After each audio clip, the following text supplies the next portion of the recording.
যোৰহাটত প্ৰায় ১ সহস্ৰাধিক আশা কৰ্মীৰ তীব্ৰ প্ৰতিবাদ। উল্লেখযোগ্য যে সমগ্ৰ অসমৰ লগতে যোৰহাটত যোৰহাট মেডিকেল কলেজৰ পৰা যুটীয়া স্বাস্থ্য সঞ্চালকালয়ৰ কাৰ্যালয়ত দিনজোৰা কাৰ্যসূচী গ্ৰহণ কৰে প্ৰতিবাদকাৰীয়ে।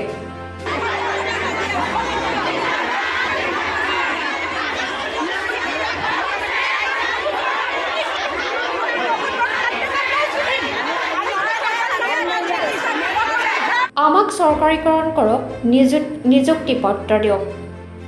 যোৰহাটত ১১০০ আশা কৰ্মীৰ সমাগমেৰে বৃহৎ প্ৰতিবাদী কাৰ্যসূচী।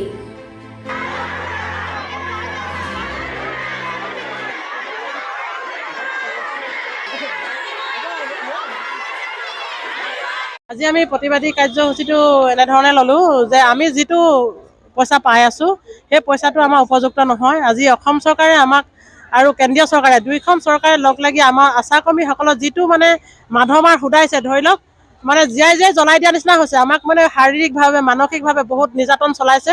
আমি প্ৰতিটো কামত আমি যিমানখিনি কষ্ট আৰু ত্যাগ কৰিছোঁ আজি ২০০৬ চনৰ পৰা আজি ২৩ চনলৈকে আজি স্বাস্থ্য বিভাগটো ইমান ব্যাগুম বিভাগটো আমাৰ আশা কৰ্মীসকলৰ মূৰতে নাৰিকল ভাঙি খাইছে। আৰু আমাক যিকেইটা পইচা দিয়ে মাত্ৰ ধৰি লওক আমি কামৰ বিনিময়তে পইচা পাওঁ। প্ৰতিটো কামতে আমাক ৫০ টকা, ২৫ টকা, ১০০ টকা, ২৫০ টকা, এনেকৈ ৬০০ টকা। আমাৰ জেছুৱাইটো ডেলিভাৰী হ'লে ৬০০ টকা এটা পাওঁ। সেই ৬০০ টকাটো আমাক ১০০০ টকালৈ বৃদ্ধি কৰিব লাগে আৰু প্ৰতিটো কামৰ পৰা পইচা আমাক বঢ়াই দিব লাগে। আৰু আমাৰ যিটো অসম চৰকাৰে ১০০০ টকা এটা দিয়ে সেই ১০০০ টকাটো আমাক ২০০০ টকালৈ বৃদ্ধি কৰক। আৰু যিটো কেন্দ্ৰীয় চৰকাৰে আমাক ২০০০ টকা দিয়ে সেই ২০০০ টকাটো আমাক ৪০০০ টকালৈ বৃদ্ধি কৰক। আমাৰ এইবিলাকে আমি দাবী লৈ আজি আহিছোঁ। আমাক আৰু যিসকল NRCMৰ আমাৰ কৰ্মচাৰীসকল আছে সেইসকল কৰ্মচাৰীৰ দৰে আমাকো যাতে নিযুক্তি পত্ৰ দি আমাকো চৰকাৰীকৰণ কৰে, সেয়ে আমি আজি জইণ্ট ডিৰেক্টৰ ছাৰৰ জৰিয়তে আমি অসম চৰকাৰলৈ প্ৰেৰণ কৰোঁ। আৰু প্ৰেৰণ কৰাৰ পিছতে আপোনালোকৰ চেনেলৰ জৰিয়তে কৈছোঁ যে কেন্দ্ৰীয় চৰকাৰে আমাক সদায় যিটো পইচা দিছে সেইটো ৰেগুলাৰ দি আছে, কিন্তু সেই পইচাটো আমাক ২০০০ টকাৰ ঠাইত আমাক ৪০০০ কৰক। আৰু যিটো অসম চৰকাৰে দি আছে সেই পইচাটো যাতে আমাক বঢ়াই দিয়াৰ ব্যৱস্থা কৰক।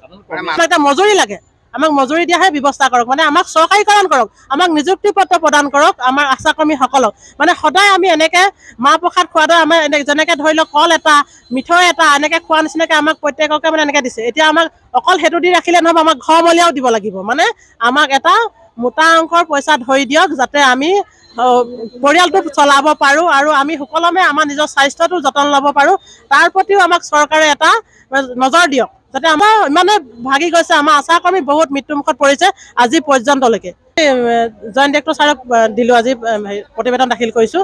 তেখেতৰ জৰিয়তে আমি মিছন ডাইৰেক্টৰলৈ যাব আৰু মিছন ডাইৰেক্টৰ ওচৰৰ পৰা আকৌ অসম চৰকাৰলৈ যাব। অসম চৰকাৰ যাতে মাননীয় মুখ্যমন্ত্ৰী মহোদয়ে আমাক চকু মেলি চাই, সেই স্বাস্থ্যমন্ত্ৰী মহোদয়ক মই অনুৰোধ জনাইছোঁ আপোনালোকৰ চেনেলৰ জৰিয়তে যাতে আশা কৰ্মীসকলৰ এটা যিটো আমাৰ মোটা অংককৈ আমাক ১৫,০০০ টকা এটা ধৰি দিয়ক, যাতে আমাক এইবোৰ ভাগ আমাক কল প্ৰসাদ মাহ প্ৰসাদ দিয়া নিচিনাকৈ আমাক দিব নালাগে।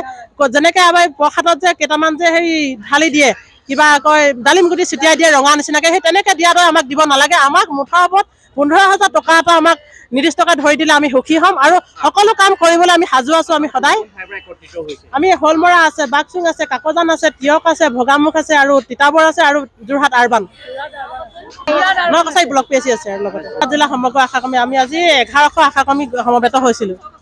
যোৰহাটৰ পৰা হেমন্ত বৰাৰ ৰিপৰ্ট, জনসাধাৰণ অসম 24x7।